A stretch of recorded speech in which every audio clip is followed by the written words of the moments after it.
রবি ঠাকুর জন্মেছিলেন শহরে কলকাতায়, শহর জুড়ে চ্যাকড়া গাড়ি তখন পাড়ায় পাড়ায়।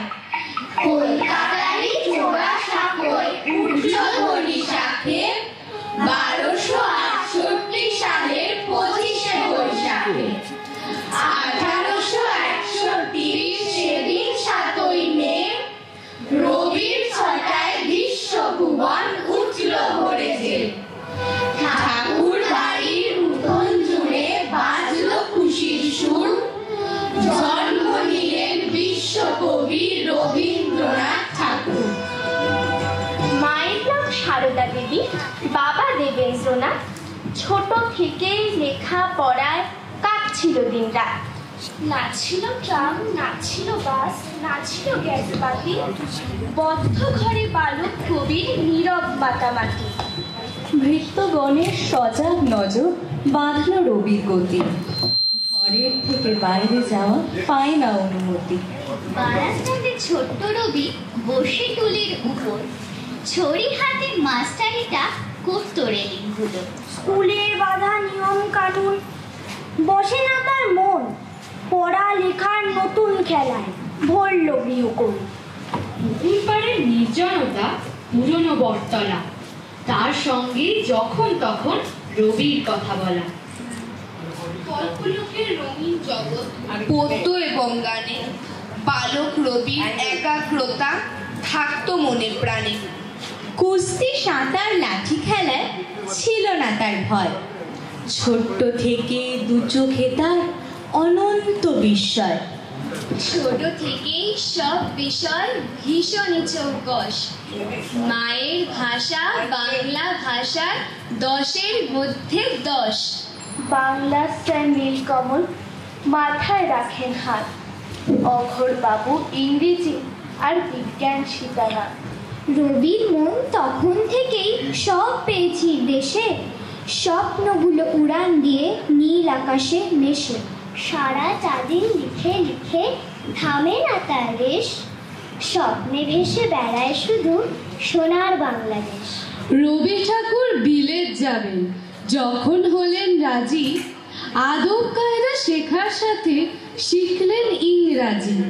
বছর দেড়েক বিলেত থেকে ফিরে এলেন দেশে, দেশ বিদেশের সুরের তালিম চলল ভালোবেসে। গান লিখে সুর দিতেন না তো, সুরটি আগে করে সেই সুরেতে বসিয়ে কথা গান হতো তারপরে। 1290 সালে 24শে অঘ্রাণ খুলনা জেলার বেনি মাধবের কন্যা সন্তান মৃণালিনীর সঙ্গে রবির জোড়াসাঁকোয় বিয়ে। সুখে দুঃখে কাটতো কবির পুত্র কন্যা নিয়ে।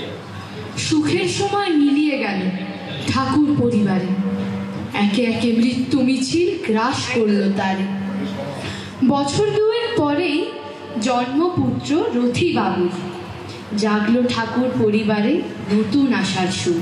শিক্ষাদানের করুণ রূপ দেখেছিলেন তিনি, তাই উপহাস করে লেখেন তোতা কাহিনী। কবির লেখা সন্ধ্যা সঙ্গীত, কাব্যখানা পড়ে, ফুলের মালা বঙ্কিমচন্দ্র পরাণ আপন করে। শিক্ষাদানের নতুন রীতি ভাবনা ছিল মনে, সেই জন্যই এলেন তিনি শান্তিনিকেতনে। তপবনে শিক্ষারীতি স্বপ্ন ছিল তার, শ্যামলিমার ছায়া শুরু প্রকৃতি পাঠ এবার। পরাধীন দেশটা তখন আমরা বিভ্রান্ত, বাংলাকে ভাগ করার জন্য চারদিকে চক্রান্ত। 1905 সালে হলো বাংলা ব্যবচ্ছেদ, প্রতিবাদে মুখর কবি কঠিন হলো যে। রাখি বন্ধন ঘরে ঘরে সকলকে আহ্বান, বাংলার মাটি বাংলার জল উঠল বেজে গান। বিদেশি জিনিস পড়বো না আর, বর্জন হলো শুরু, দেশেই দ্রব্য উৎপাদনের ভাবনা কবিগুরু। 1910 সালে বেরোয় গীতাঞ্জলি বই, সে বই নিয়ে দেশ বিদেশে প্রচন্ড হইচই। 1913 জবর খবর বাংলা ভাষার, গীতাঞ্জলির জন্য পেলেন নোবেল পুরস্কার। নোবেল পাওয়ায় কি আলোড়ন, সারা ভুবন জুড়ে, বিশ্বজনের আমন্ত্রণে বেড়ান ঘুরে ঘুরে। 1919 সালের 13 এপ্রিল জালিয়ানওয়ালাবাগে সেদিন ভয়াল মৃত্যু মিছিল। চিঠি লিখে রবীন্দ্রনাথ নাইটহুডের প্রতীক, স্যার উপাধি প্রত্যাখ্যানের সিদ্ধান্ত সঠিক। 1325 বঙ্গাব্দের 8ই পৌষ যেদিন বিশ্বভারতী প্রাঙ্গণটির পত্তন হলো সেদিন। ছন্দে সুরে প্রাণীর তুফান, বাংলা ভাষার জীব, দুইটি দেশের পরম পাওয়া জাতীয় সঙ্গীত। কবির যখন ভাঙছে শরীর, দৃষ্টি শ্রবণ ক্ষীণ, সৃষ্টির পদ ভরিয়ে দিয়ে বাড়িয়ে দিলেন ঋণ। বাইরে তখন অঝোর ধারা, উদাস করা মন, সবার মনে রবি ঠাকুর ভাবনা সারাক্ষণ।